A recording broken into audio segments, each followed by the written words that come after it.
Hey, and hello everyone. Welcome to the ComicBase Livestream. I'm your host, Pete Bickford, and let's get the show on the road. All right, guys. That was actually probably as clean a launch as we've ever had for this show. Don't expect this to keep up. Hey everyone, welcome. I'm your host, Pete Bickford. I am the creator of ComicBase, and we're going to talk for the next hour or so, give or take, about all things comics and ComicBase related. In particular, this show is going to talk about some crazy stuff in the auctions in the last couple weeks. Price is Right style for some of it, but just some nutty things. This topic was suggested to us by our own mod, Greg, and thank you very much for that. And yeah, we'll get on with things. We also want to talk about some late-breaking changes to ComicBase. If you've got the very latest build of it, so there's actually some nice things that we've managed to slip in.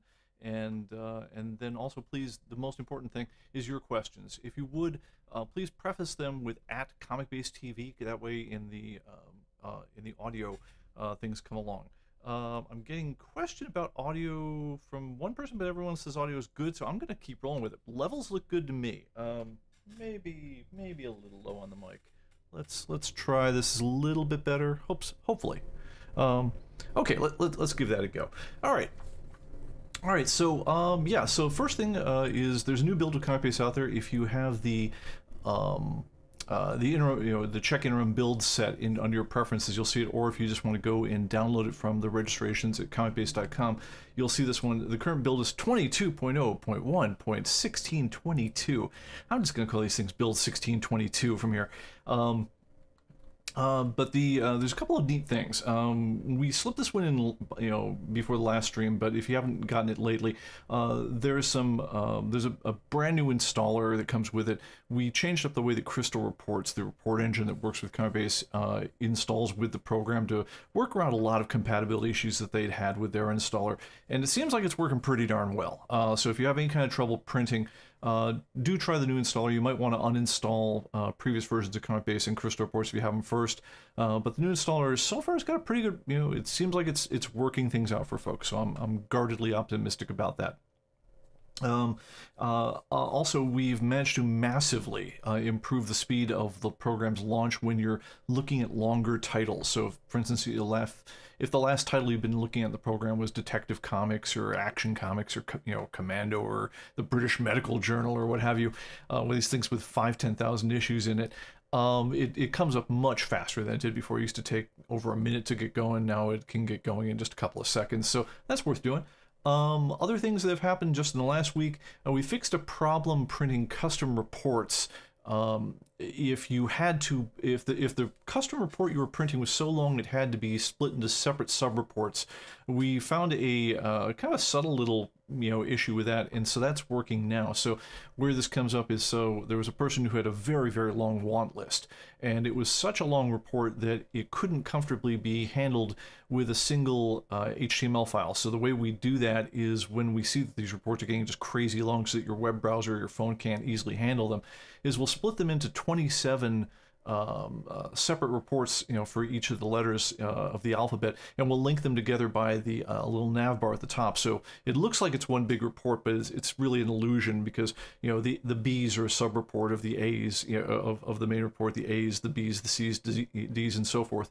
And just by tabbing along, it gets you the right letter, but you're really actually looking at a different file as you do that, and so it loads fast on different devices. Anyway, so there was a problem with the last version of ComicBase. We made it so you could actually name your own reports, and some of that naming wasn't carrying over to some of these split reports like that, but that's fixed now, so that's good.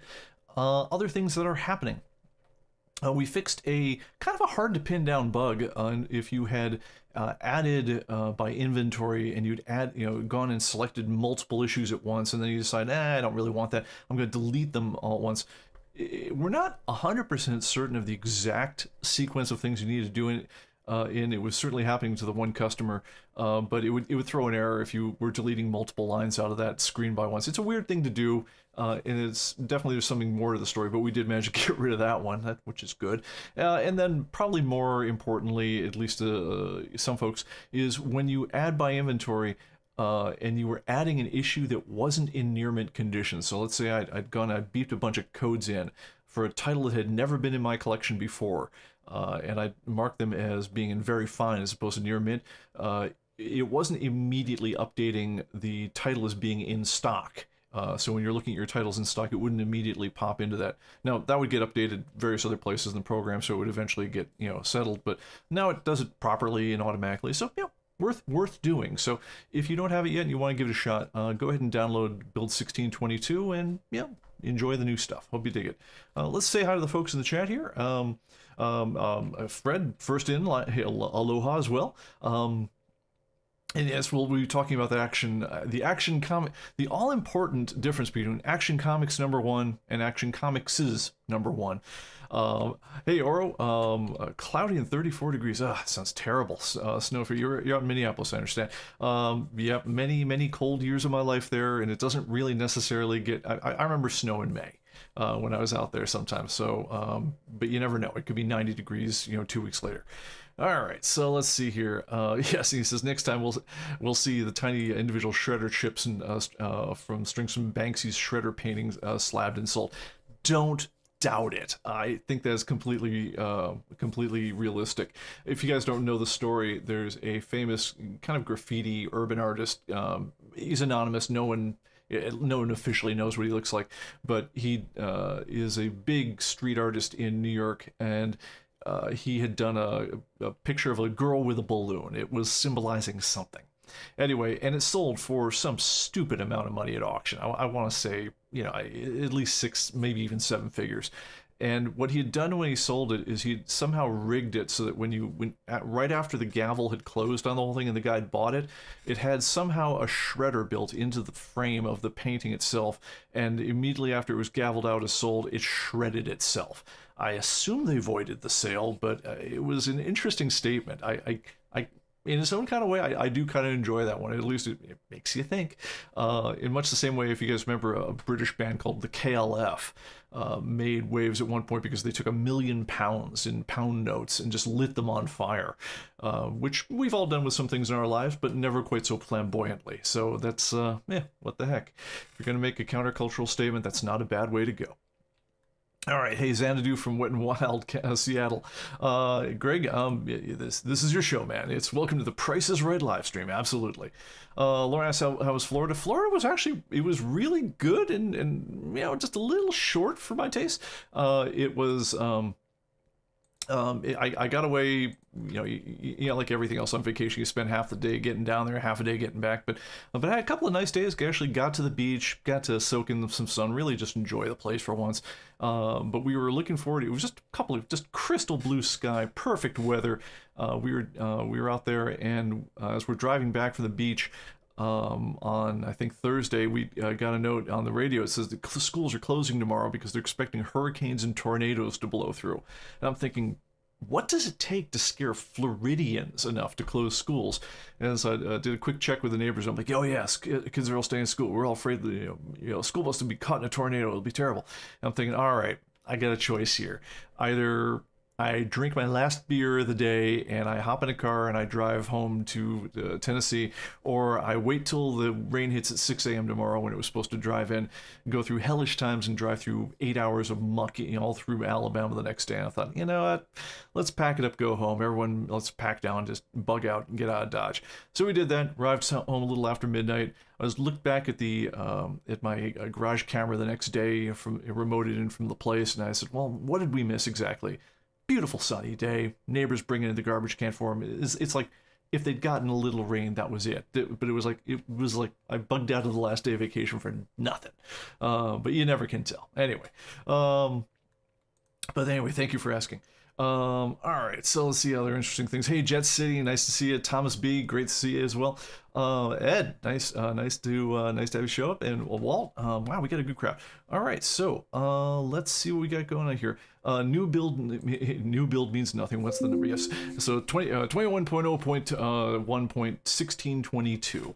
So for you guys who follow build numbers, 21's the big version number. So we're in version 21 of ComicBase, or luckily we finally got to the point where it's ComicBase 2021, which also is the 21st major rev of ComicBase in our very nearly yearly release cycle for all these years. But for once we don't have to go through all the confusion about you say I've got ComicBase 15. Do you mean ComicBase 2015 or ComicBase 15? So yeah, we're going to stick to the yearly release cycle, because if I never have to have that conversation on a tech support call again, it will be too early. But anyway, so the next version after that is the major rev.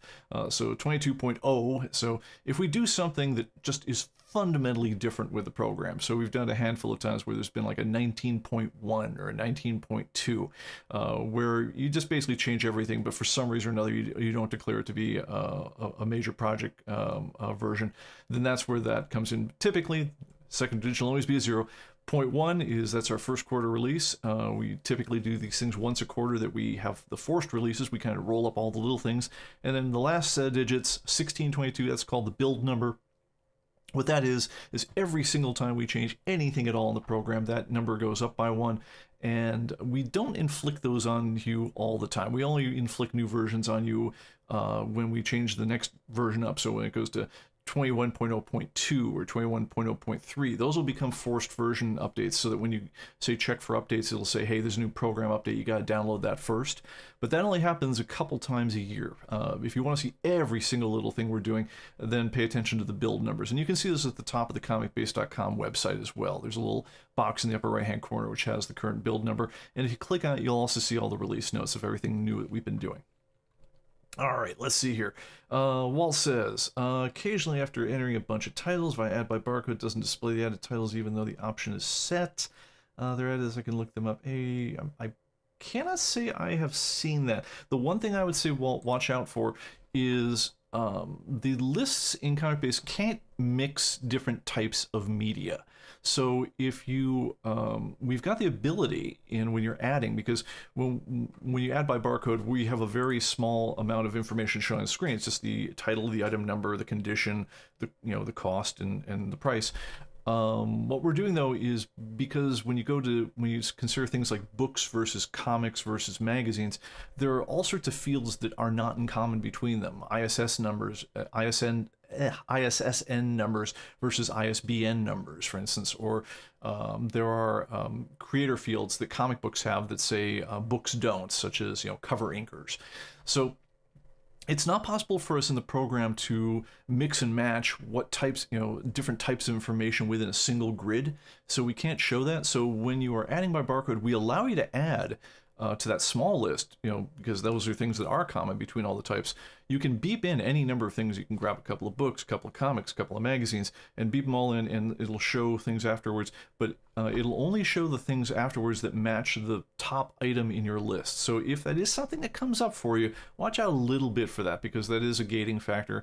It's not a technical problem we can easily address, unfortunately.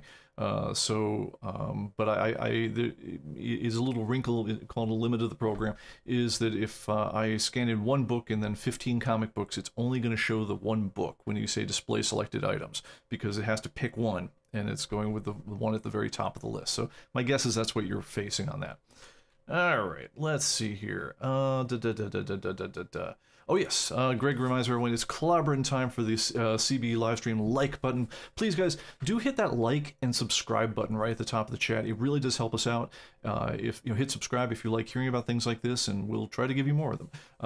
And if you don't like it, well, I think there's an unlike button. I guess you could hit that too, but we don't mind. All right, so let's see here. Fred says, any updates on the delivery date for the CB Central of the new scanners? So he's referring to these guys right here. Yes, I have been told that they have made their way off of the shores of Hong Kong, where they're coming from. I haven't gotten a status since then, but apparently all of that end of the universe was locked down for a couple weeks due to COVID. But I did get updates to the scanner number, to the tracking numbers yesterday, saying they'd finally made it out and they're on their way on a plane to get to here.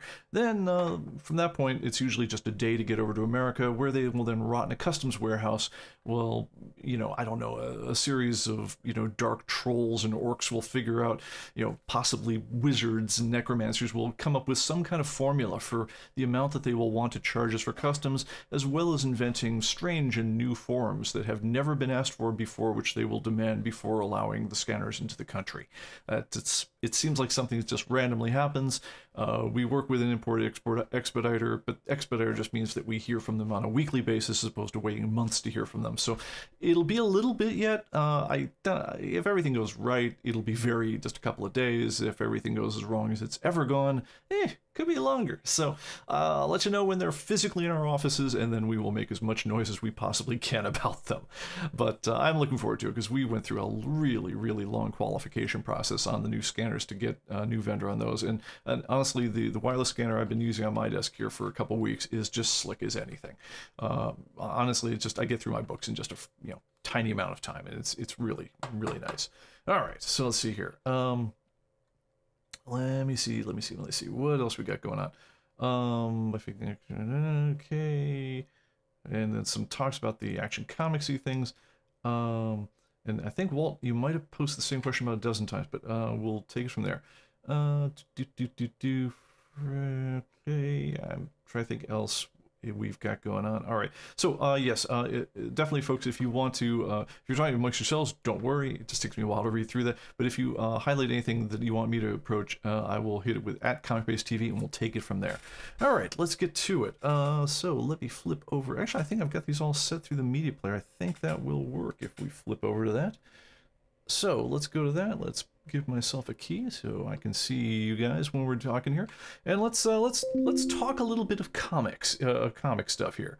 All right, so a number of interesting items came up on the comic auction markets in the last couple of weeks, and let's go through some and see what we could learn from them. So you guys will recognize this one, Showcase number 22. It's the first Silver Age appearance of Green Lantern. It's in 3.0 condition, not a great book, but hey, none of us would really be sad if this was in our collection. So it's a very significant book. It's when Hal Jordan enters the picture. It's as opposed to was it Alan? Oh God, I'll think of the Gold Age Green Lantern in just a second. Sorry, I am not had quite as much coffee as I need this morning, but I'll get to it in a bit. But anyway, so this guy right here, 3.0. is terrible condition. This is a Silver Age book. The Silver Age started a couple of years before this, or a year and a half or so before this one. But Alan Scott, thank you, Mod. Anyway, so but this one here, look, it's a worthwhile book. It's completely, it's completely valid as a thing to collect. It's also one that, let's face it, if we are of a certain age, was not a hard book to get. This one recently just moved. If you guessed, did it go above, below, etc., $3,000? The correct answer on this one, it's the most non-surprising one of the bunch. This one moved for $3,700 in a 3.0 condition. I can't immediately multiply out in my head what that implies for the near mint price, but it's pretty much in line with expectations, all things considered. All right, let's look at some more here. All right, this guy's the bomb. Showcase number 4. This is where the Silver Age started. It's the first appearance of the Silver Age Flash. This is Shelley Moldoff, not Shelley Moldoff and company, but Julius. I am really losing it, man. Name will come to me in a minute. Julius, the editor of DC, basically is kicking off the whole Silver Age on this thing. Showcase was a magazine that was designed for people to be able to try out different things. I think the first one was, let's see, it was either jungle stuff, or there was a cop in there. There was firefighters in the first couple. Carmen Infantino was, I guess, the artist on this one. But the editors on this one were Julie Schwartz. Thank you, Julie Schwartz. Editor Emeritus of DC, much missed. We actually have some interviews with him on the ComicBase archive disc, which are worth checking out. He talks about this comic book in particular. But he was trying out the different concepts, and they'd run them for a month. They'd look at the sales figures, and if they came back good, they'd do more of them. So by the 4th issue of this, they said, let's say we try superheroes again.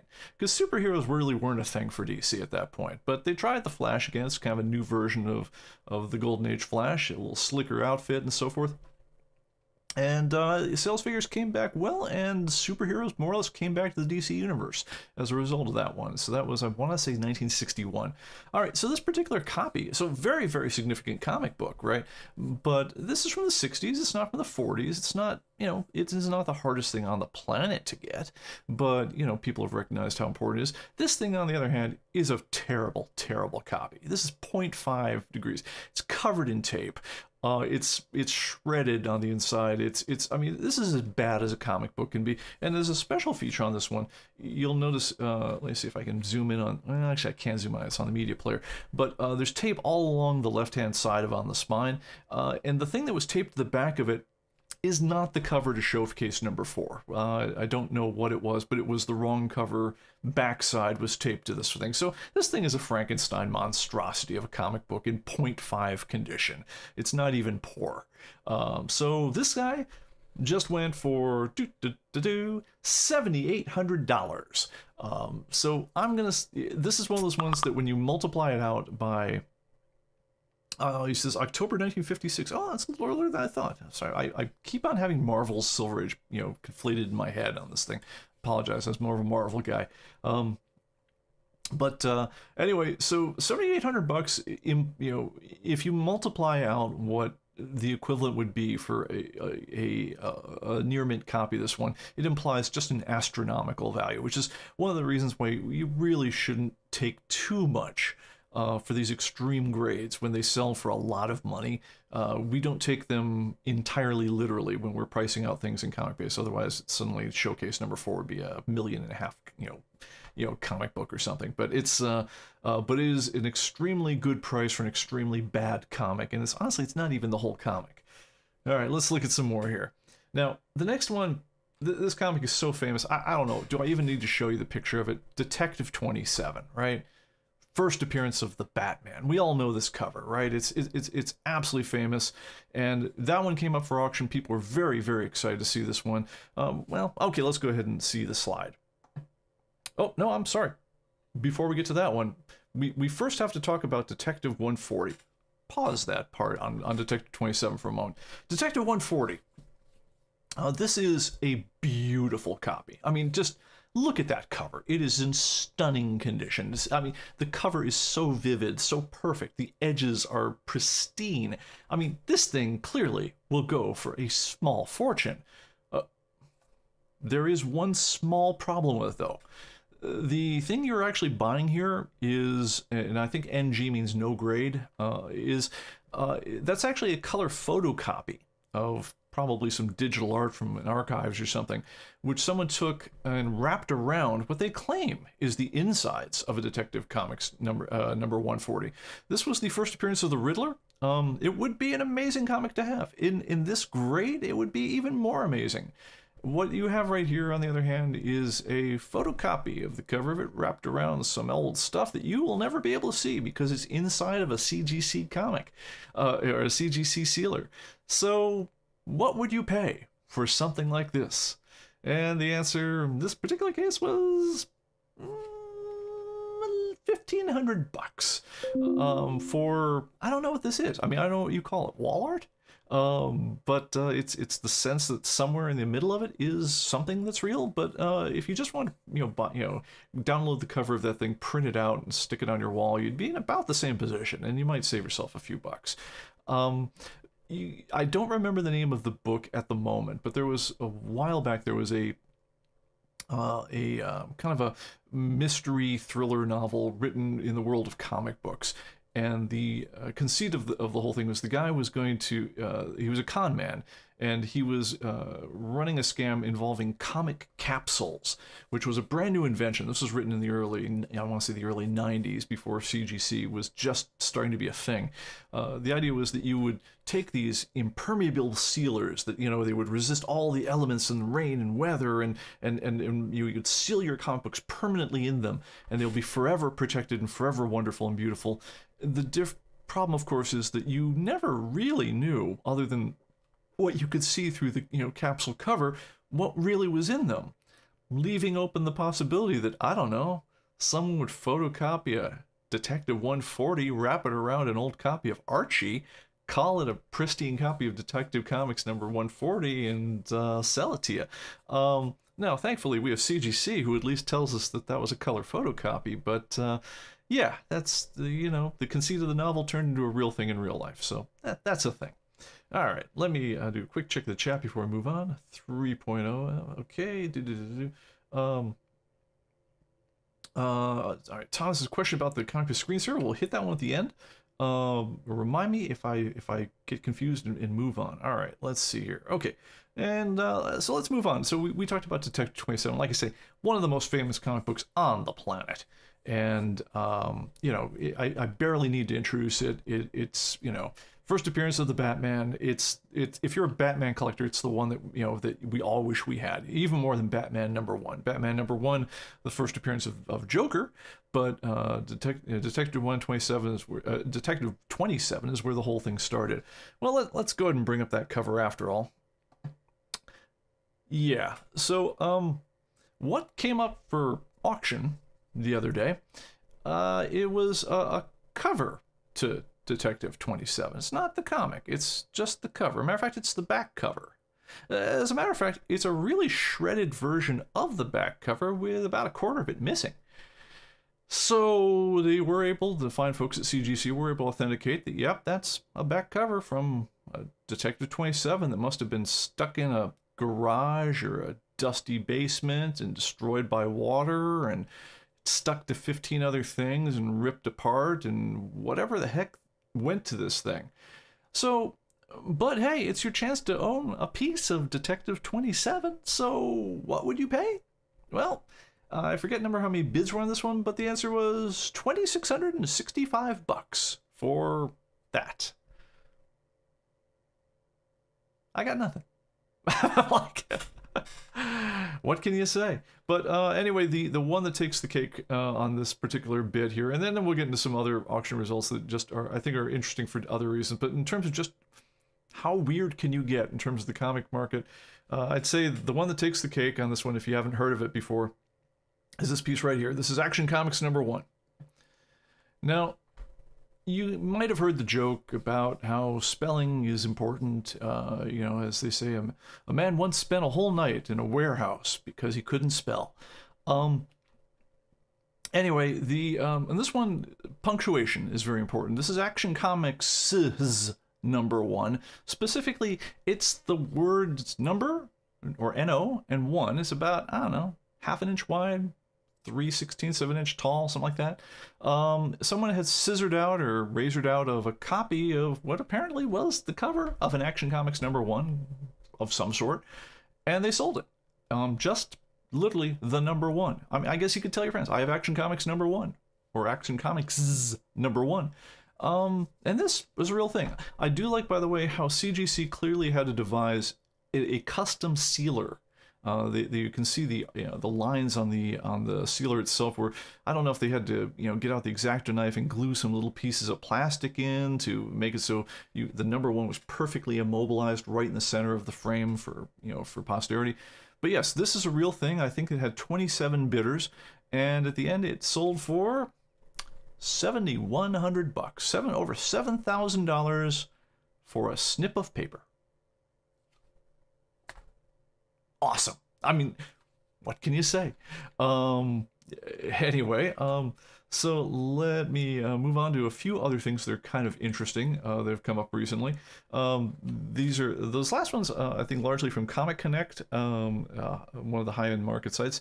We also do a lot of work with Heritage Auctions, probably the biggest of the high-end market sites, and they had some interesting things come through the wire in the last couple weeks. Let's look at a couple of them. So this is Marvel Comics #1, the pay copy. Now this one's interesting for a number of reasons. Now, Marvel Comics #1 is the first Marvel comic. You know, it's the thing that started it all. Technically, it was published as Timely Comics is the publisher on this one. But when you think about where does everything you know as Marvel Comics start, it started right here. This gave us the Human Torch, who was originally an android. It gave us, the Submariner. I believe it also was Kazar in this one. I believe so. And then somebody else who I absolutely forgot was like the fourth feature in it. One thing that's kind of interesting about this one is, unfortunately, I don't have the ability to magnify and show it to you, but at the bottom right-hand corner where his hand is, as the thing is melting its way out of the bank vault, shades of a certain comic software program from this year. Which realized, honestly, until I was thinking about this, trying to figure out the cover art on this one, I hadn't really put it together in my head that the Burning Man cover for the current ComicBase and this cover are largely based on the same idea. Sorry, I got a message from the mod. Let me check that one out because it usually means something important's going on. And I was not quite quick enough to catch it as it came in. Yep, Kazar is confirmed, was the character in Marvel Comics #1. All right, so anyway, so there's an artist signature at the bottom and right of this one. It looks like Rich or Rick or something like that, and I can't make out the rest of it. I put out some feelers to some folks that like over at Comics Buyer's Guide. I haven't got a response yet. No one seems to know who did the cover on this one. It's not listed anywhere that I could find. If anyone knows, please let me know because now I'm really curious. But it was not Carl Burgos or any of the other folks who were credited on the interior art. Anyway, so this particular comic, on the other hand, look, it's the start of all things Marvel. It is clearly one of the most important comics in all of comicdom. So what's action #1 is to DC fans, Marvel Comics #1 is to Marvel fans, or at least pretty damn close to it. Maybe feel that way about Amazing Fantasy 15, first appearance of Spider-Man, or Fantastic Four #1, but this is really where it all started. Some interesting things about this particular issue, though, and I want to draw your attention to the edges of the. Well, first of all, and I apologize, I can't make this one bigger for you, but there is writing all over the all over the cover. There's various penciling and ledger entries on stuff, and apparently both on the cover and on 7 interior pages. And what that was, they called this the pay copy because apparently the editor or whoever the bookkeeper was at Marvel used this one to jot down who was owed what for what story and, cross off whether they'd been paid or not. So, Carl Burgos got his $20 for writing, the first story or whatever it was back in the day, which is historically interesting, but it is a fairly large defacement to the cover, as well as the interior pages, which in normal times, that extensive amount of writing, if you're just going by Overstreet grading guide standards, would qualify this thing as a 2.0, and you'll notice that it got a 9.2. So Frank Paul did the cover. If Frank Paul did the cover, it's not listed under the name Frank Paul because the cover signature is the first letter. It could be a P, it could be an R, but there's no way in hell it's an F. So I don't know, man. But maybe he was writing under a pseudonym. Who knows? Anyway, so the so the writing alone would rate this thing as a 2.0. In terms of how extensive that is. If you're feeling well, it wasn't, quote, extensive writing, maybe it was just large dates or initials, it still would be a much, much lesser grade. But this thing got essentially an NM- grade. That's what 9.2 means.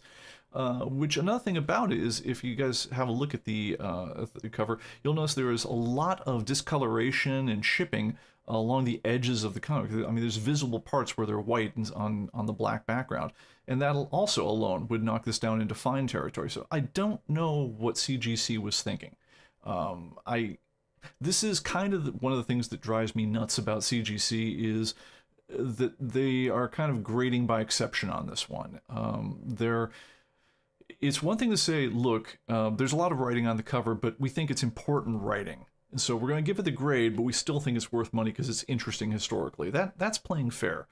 I don't know how you excuse away the, not noting the color chipping. There's a little bit of color blunting, cover blunting. Not the cover blunting alone wouldn't have taken it out a near mint, but the color chipping on the edges clearly would. And like I say, if you zoom in on this one, you can see the white along the edges of the cover at various places.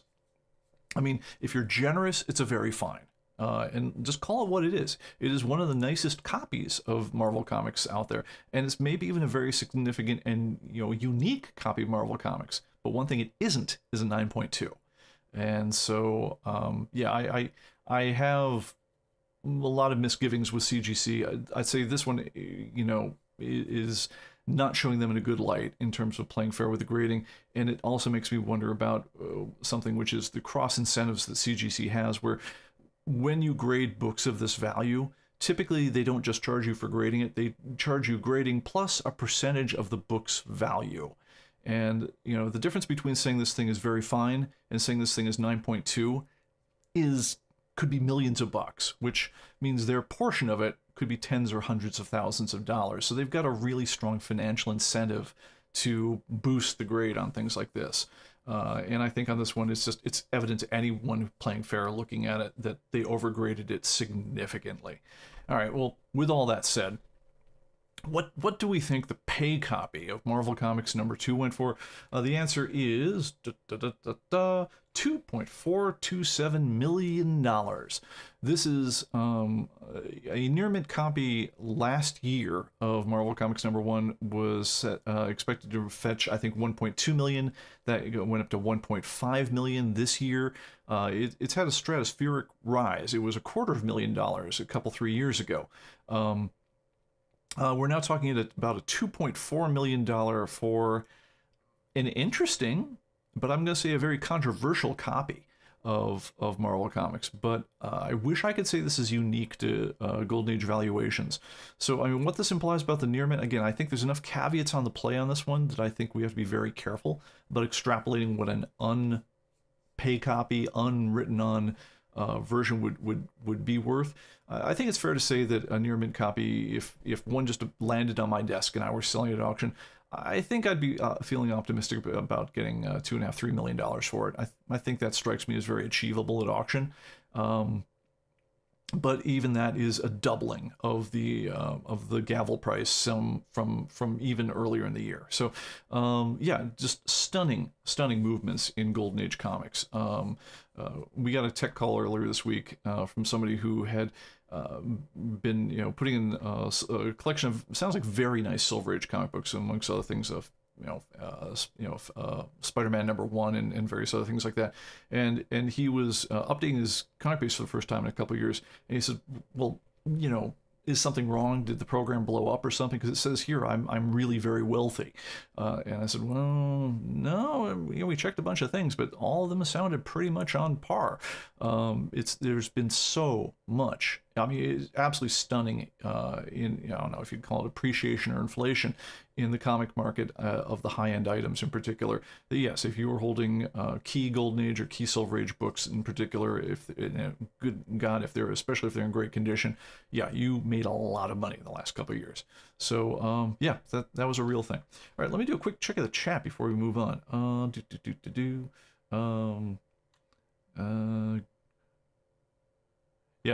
Greg wanted to point out every one of those CGC results Pete went through were just from last week. Pico's Found Vacation comic auction market goes bonkers. Yeah, it's been going bonkers for a year. Oh, that's interesting. I'm looking at the media player and I noticed that the keying doesn't seem to apply to the media player when we're using it as a key. So, interesting. I'm gonna flip back just to myself here and see if we can fix that one. So if I go there and I turn off the inset key and I turn back on this, then I see it in preview. Let's get it into production. All right, that looks better to me. All right, so let's do that. Yeah, so yeah, the comic market has just been nuts ever since COVID in particular, but just like you can take the inflation graph on gasoline and note pretty quickly that it, the part where it started going vertical, well, it didn't go vertical, but it went up at call it a 30-degree angle. That curve didn't start with the invasion of Ukraine. It started, I don't know, about a year before.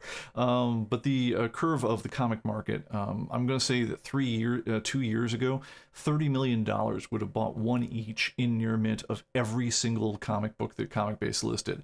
Now, we added a lot of comic books, but we didn't add a lot of comic books that cost that kind of money. Largely, and I think it takes $72 million to buy one copy each in near mint of every comic that ComicBase lists. Probably 62 million of that, I'm going to guess, is of that price. Probably 10 million of that is new comics. The rest of it is just that the comic books that we were listing 2 years ago have become that much more valuable. All right, let's see here. Scanning down ComicBase TV from UGC. Covering number one page information. So it's saying pencils by Frank Paul, signed as F. Paulinks. Could be. Because you can make out if you stare at the comic book, you can see right by the guy his hand is there's a guy emerging from the vault, and there's a guy's hand. He's leaning down on something, and in the part it gets cropped off because Marvel or Timely Comics at the time drew a big label over the top of it, so it partially cuts off his signature. But the part that I could make out, definitely I could see it's Paul, possibly. Okay, let's see here. And Jeff Schultz says, if CGC it's a cut, isn't that a conflict of interest? You're damn right it is. It's like, there's no talking around this. And guys, it's messed up.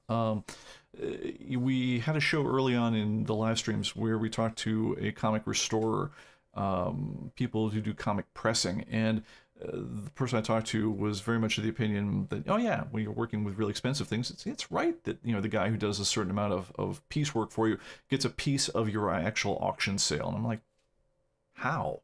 To me, it's like if I offered. I can hire a person who's really good at his job and pay more. I can hire a guy who's just kind of workman-like his job and pay less or whatever else. But like, if I hire a guy to frame my painting, I don't know what the hell I'm doing giving the guy a cut of the value of the painting. I mean, I should pay a man what he's worth on the whole thing, but it doesn't make him an owner of my property. And what some of these, it's typical now, the terms of pressing services and grading services are on the higher end books, that they become almost a part owner of your property at that point. In other words, they get a cut of the market value. And because what they're doing is largely determining the market value, yeah, especially, I mean, like the fact that CGC could stick a 9.2 on something that's clearly, again, generously a 7.5, just by the visible defects that I don't know what it says off-white pages. Well, gee, the difference between off-white pages and cream pages is a shade or two of the guide. We'll never be able to open the book and tell ourselves unless we pay to regrade it. But I mean, to see a couple shades of darker of page this way or the other thing is worth, in this case, probably $1 million. So yeah, they have a real financial interest to err on the side of, oh yeah, this thing I'm grading is really unique and I'm gonna overlook a lot of stuff as a result of that. And so yeah, no, it's even if the comic grading system were peopled by nothing but angels, it would be a corrupting influence. I think we've met real people in real life, and nobody's immune from corrupting influences to the nth degree. So it's a bad system. I don't think it's one that we should look as a model to. All right, let's see here. Ed has a question about that one. I'm going to hit questions on this on other things later on. I'll do another pass up here. I'll be scanning for ComicBase TVs. If I miss your stuff, please hit me at the bottom here, because I want to finish the auction stuff before I get to back, because otherwise it'd just be fragmented as anything. So, all right, let's move on a little bit. So let's switch back to the media player here, and there we are. That actually worked relatively smoothly. All right, let's look at a couple other things.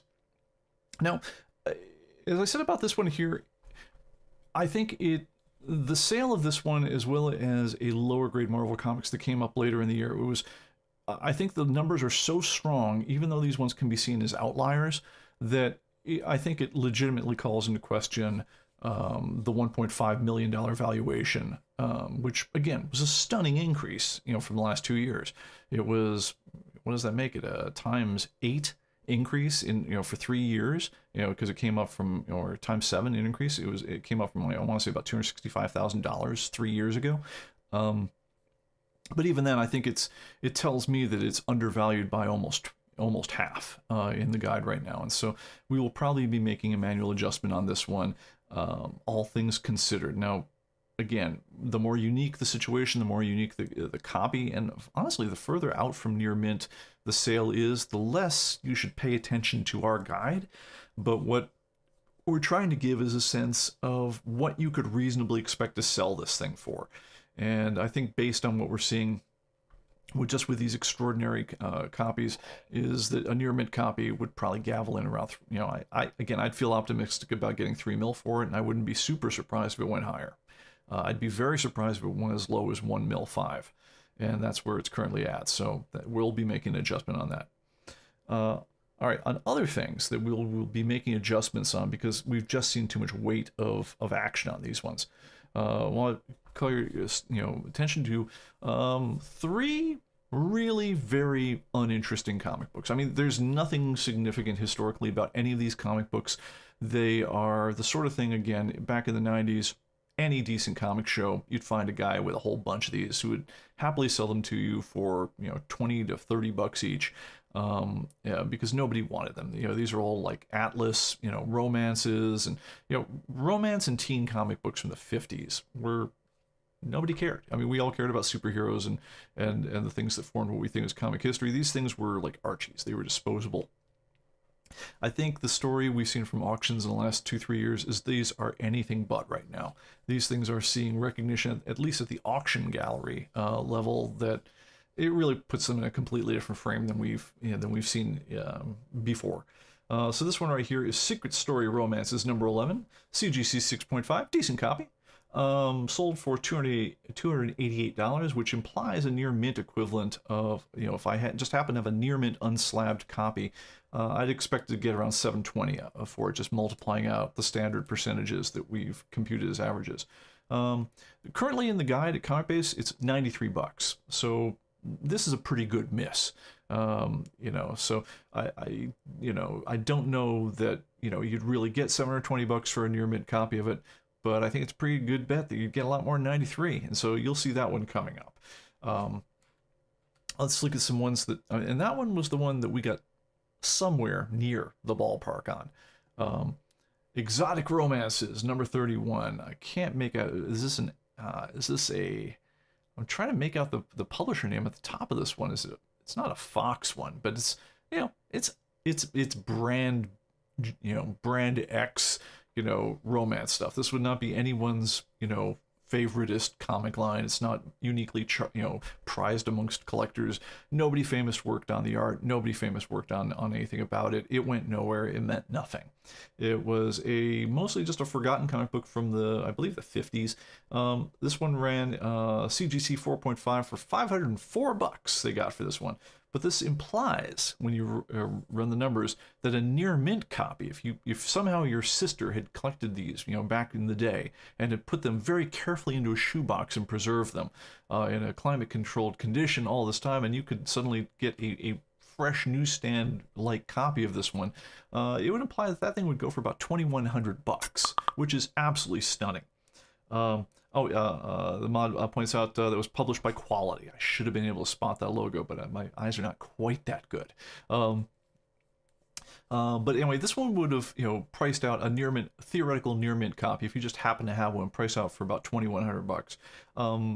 This one is currently priced in the guide at 22 bucks, reflecting, again, ages and ages of these things being generally available for not much money at a lot of comic shops that would have them in just bins for people who don't buy comic books, but who, I had to buy a collection, and these are the things that they threw in with the superhero books that I was trying to buy, and I had to make them an offer to throw them in, and I'd throw them in my $10 box or my $5 box or whatever else. what's happening to all those books is that people have discovered them in their own right, and if you do care about this sort of thing, you're discovering that there are no copies available in any kind of, you know, shape whatsoever. And so suddenly all these things that nobody wanted, suddenly the other end of supply and demand is you know, before there was no supply but there was no demand. Suddenly there's demand and there's still no supply, and so the price on these is going through the frickin' roof.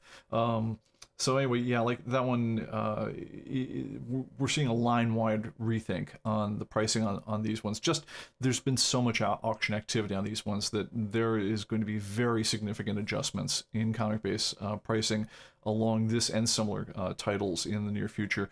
And yeah, you're going to see a big jump if you happen to have any of these. Of course, if I'm talking to the average comic user, none of us have these. Our older sisters maybe had something like this, and they didn't hold on to them.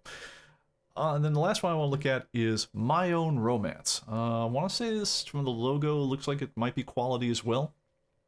So just another Silver Age, you know, possibly late Golden Age romance title. Number 43, since CGC 7.0, it's actually a pretty nice copy. $554, implying a near mint equivalent price of $1,104, and we currently had that one at $35. In near mint. So yeah, expect all this stuff, just like the teen books before. Oh no, that one was a correction. That was put out by Atlas. Atlas being one of the imprints or sub-branded imprints of Marvel comic books along the time. Marvel published as Atlas, Timely. There were at least a dozen other names, you know, shared it at various other things. But anyway, so yeah, if you have access to, I'm gonna say, I was looking at fractional ownership on artwork before the show, and because for many of us, the comic books that we always dreamed of having, the Amazing Fantasy number 15s, the Avengers number 1s, you know, or things like that, if you didn't grab them in the 90s, boy, man, they're harder to grab now. Because in the 90s, you could still touch these things for, you know, the kind of money you'd really have to have a long talk with your wife about, you know, before you spent it, and you'd have some splaining to do before you blew it, but it wouldn't be like the kids don't go to college money. Nowadays, if you want to touch any of these things in any kind of shape, it's the kids don't go to college money kind of thing. But that was not, it was not so long ago that these were not super hard books to grab, and we've just seen incredible inflation. So what I would say is, what people are doing right now is they're actually selling fractional ownership of better comic books, even things like Avengers number 1, was it 1962, 63? You know, 12 cents in the right place, and now it goes for, you know, what is it, $180,000, something like that. But people will sell you shares in it for, you know, hey, we'll sell it like a stock market. We literally register the shares with the SEC. I, of course, will hold on to the comic book and display it at my museum, probably charging admission to see it. But you can say, I own X number of shares in the whole thing, you know, and become a fractional owner of it, just like you can become a fractional owner of a condo or a Lamborghini or many other wonderful things in life. These are all available in, you know, and after, I don't know what you call them, you know, out of the mainstream markets, not derivatives, but there's a number of people in this game right now. It was big news when the first comic book came up. In this sort of thing, it was like a Batman number 1 in like 8.0 was having shares sold in it. But I looked around before the show, and I located at least, you know, 5 or 6 different marketplaces where they are selling not only fractional shares in comic books themselves, but also letting you retrade your interests in fractional shares of other things. And people are comparing, you know, whether they made money on their shares or not, and so forth. This is an interesting bit. I mean, it's just, I'm never, you know, if you grew up and you lived in, lived at the time, Van Gogh he was selling stuff like a street artist. You know, his stuff, you know, he'd be like one of those guys. He was a step up from those guys who were selling their artwork by the Costco. He painted a lot of water lilies, you know. So you own Van Gogh's water lilies, like which one? Because he made a bunch. But now you or I cannot own a Van Gogh, not with the kind of income that any of us make. Probably, if you're watching this and you do make that kind of money, remember us in your will. That'd be sweet. But I think for the rest of us, we're never going to own the really sexy stuff. Not really. We might be able to download a photocopy of it and wrap it around something we own. But I'm not going to own a Marvel Comics #1. It's again, unless someone just left me one in their will, or I buy a house and someone has never cleaned out the attic and I get really lucky. That's not going to happen in my life. But I can apparently, for $25 or so, buy a share in something like a Marvel Comics #1. I don't know exactly what that does for me. I can't say whether it's a good investment or bad. I'm not ruling it out entirely. But also, remember all the people who bought timeshares. There are good investments, there are bad investments. And I think most people attend timeshare presentations if they got free show tickets out of sitting through the sales pitch. But tread wisely if you get into that area. But while that's all said, that stuff has fallen out of our reach even in the last couple of years if we hadn't jumped in. One place you've actually got a chance to jump in is if you are in an area where you do still have a comic shop with those boxes of old crap that are in kind of crummy shape and really aren't that well. You know what? You could do worse than just buying every damn one of them that they'll let you have. When we first started doing ComicBase at San Diego Comic-Con just in the 90s, we were branching out into the golden age. I missed the golden age by 20, 30 years. I'm not that old. But I wanted to be able to have at least an exemplar of, All Flash Comics, or an exemplar of Captain America Comics, somewhere else. And so I'd walk around to dealers and I'd say, look, what is the worst copy of this thing you've got? And it's like, well, I got an All Flash Comics, it's turning brown, it's barely holding together, and I'll sell it to you for $15. I'm like, great, done. I'll clean it up in Photoshop, we'll have the entry in our database. And that's how I acquired a great many golden age things like this. Almost all of them are gone from my collection now, but they all get sold at pretty significant profits. But man, if I still had them, probably I'd be selling it ×5 whatever I sold them off for in the last 10 years. So yeah, look out for stuff like that. And honestly, if you're investing in comic books, pay more attention to the stuff that we would look down as kid brother stuff or kid sister stuff. The teen romances, the Richie Riches, the Archies, especially if you can find them in decent shape. I wouldn't say so much the new stuff, but if you can find stuff from the 70s on back, yeah, worth looking into. There's really been a huge, this is the market story, because they don't sell for millions of bucks that isn't being told enough. But that's when we would just look at the sea of data of what's moved a lot. That's actually where the most price changes are coming from, is the mass revaluation of these kind of 50s and 60s like low tier comic books. The kind of stuff, again, you would just absolutely have looked over. All right, so let me do a quick check of the chat for new things, and then we go back and answer some questions from other things. Well, it's just Vince Coletta, possibly, don't know. All right, and some corrections to the Vince Coletta for the art on the art on the covers. Yeah, quite possibly. Vince drew a crap ton of romance covers. He was fine. He's the kind of art you think of as that kind of art. But I don't know a lot of people who'd sell off, their, Frank Frazettas to buy Vince Colettas. It's just one of those things. All right. Let's see here. An update on new computer builds, please. Go with Core i9 12900, Alder Lake. Wait and see what all the fuss about AMD Zen 4. Let me hit more of a tech deep dive on that one for a later show. But let me, what I say is, my own take was that the i12s that were not, the 12th generation Intels are, the processors are okay. We've had a little bit of drama with some of the weirder features of the 11th gen stuff. It's interesting that even something as mainstream as Intel, that the motherboard support and some of the weirder processor power cycling stuff has caused conflicts I've never seen in the last 20 years. So it feels like the integration of all these things really got just beat to death by COVID, where just the system builds aren't as stable as they were.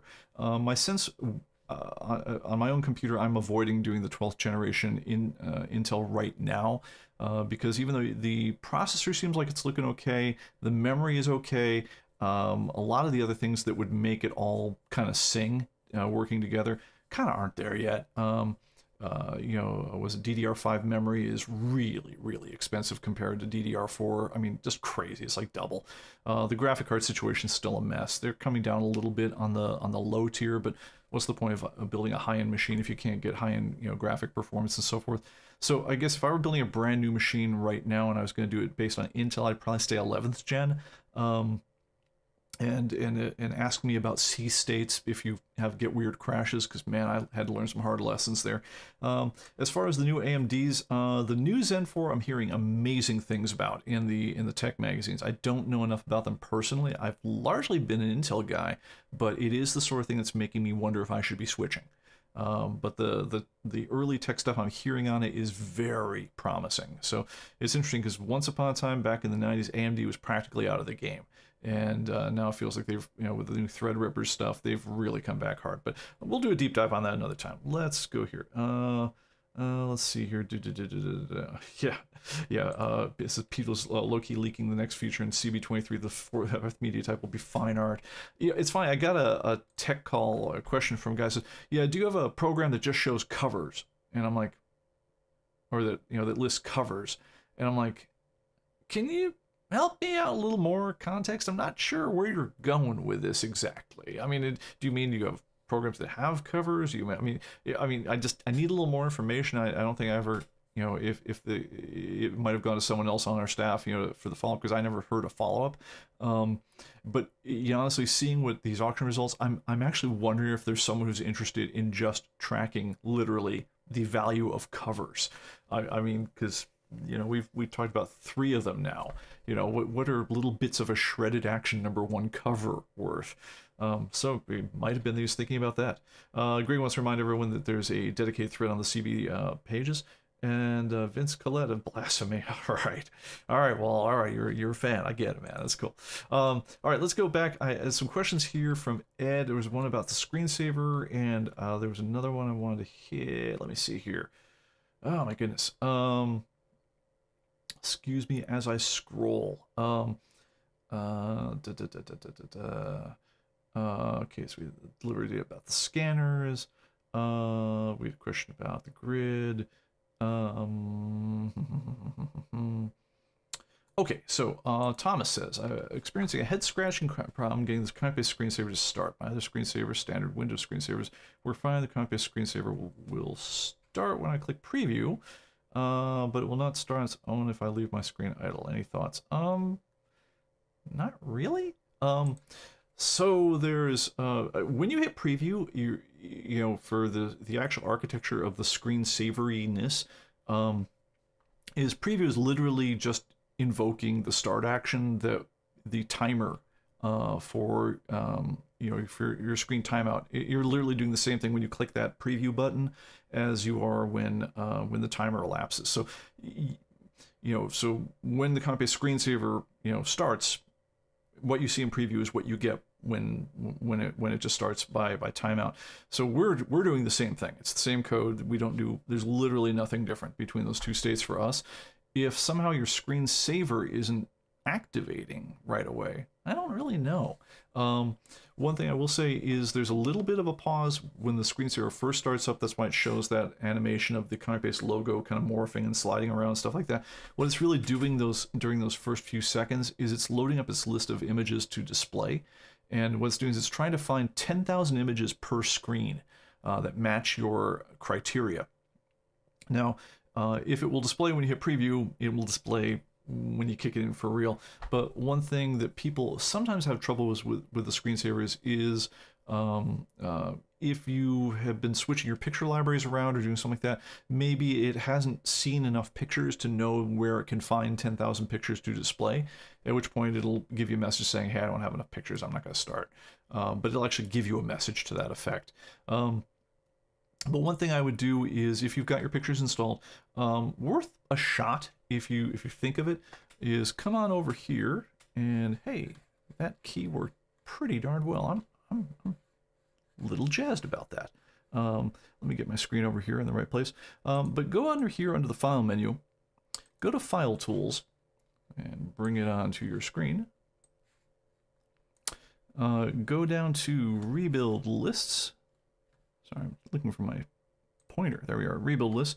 And if you click Rebuild Pictures List, which we warned you is slow, this can take a couple hours to run, but what it will do is it'll go to every issue in your database, see if it can find the picture, and then store off the reference information for that picture.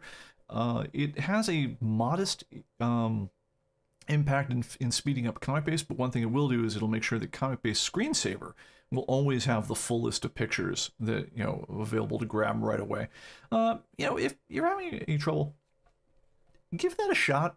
See if that doesn't help you out. One thing, if the screensaver ever can't find enough pictures, it'll actually initiate a process on its own where it'll start grinding through a mini version of this by itself, just to try to not have a problem the next time. But if you do this in ComicBase, it will, you know, it's the one maintenance action I can think of that will you know, troubleshoot that one for you, as far as, you know, making sure that it's always got that list ready to rock whenever you're ready to go. All right, let's go back here. All right, so there's a question I want to say from Ed. Let me look forward here. Oro says, isn't CGC essentially authenticating the guts of the book? CGC is supposed to authenticate everything that says on the label. So if they're talking about the signature, you know, the CGC verified signature series, they say we're authenticating the signature. Realistically, they're not matching the signature with exemplars from Elvis Presley or things like that. What they're really doing is they're hosting events where, you know, they get Vince Coletta or whoever else, you know, to actually sign, and then they take a cut of the authentication. When they're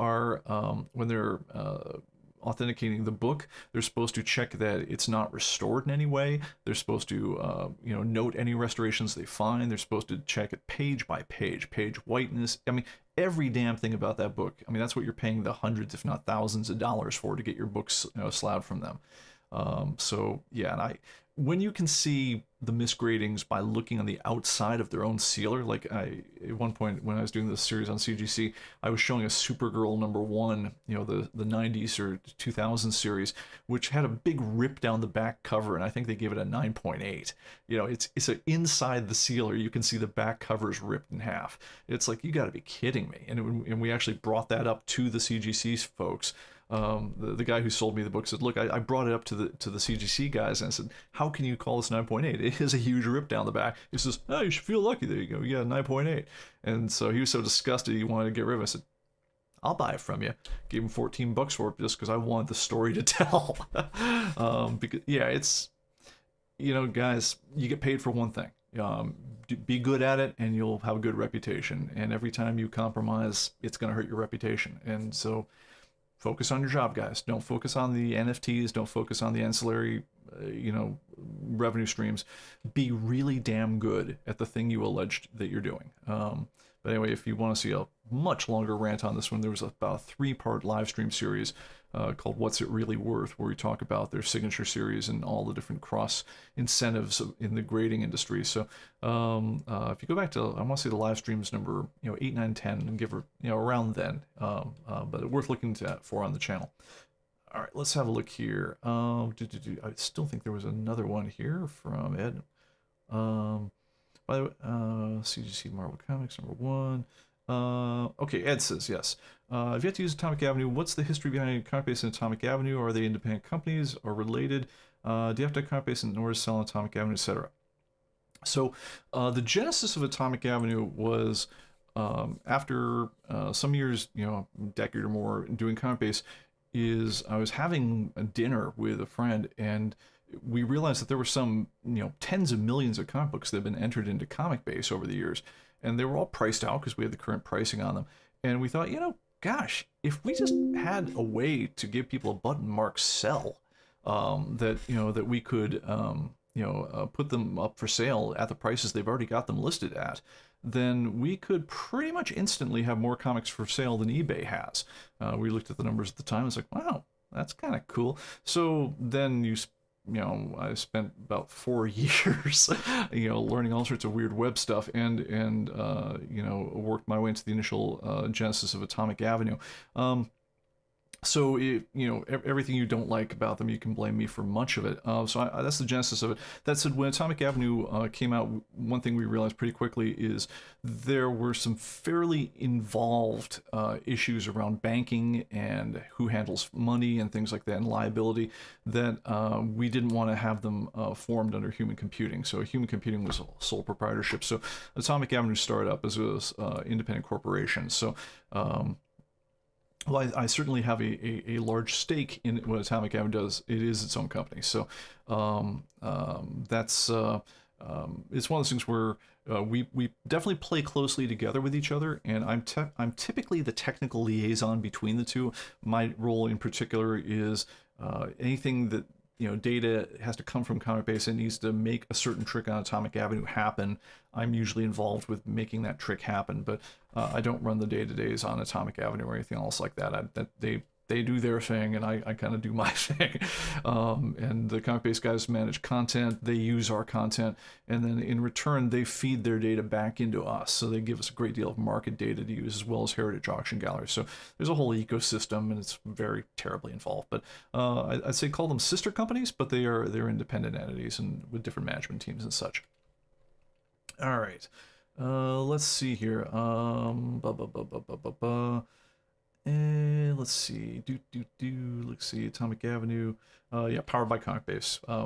That's definitely us. Let's see. ComicBase.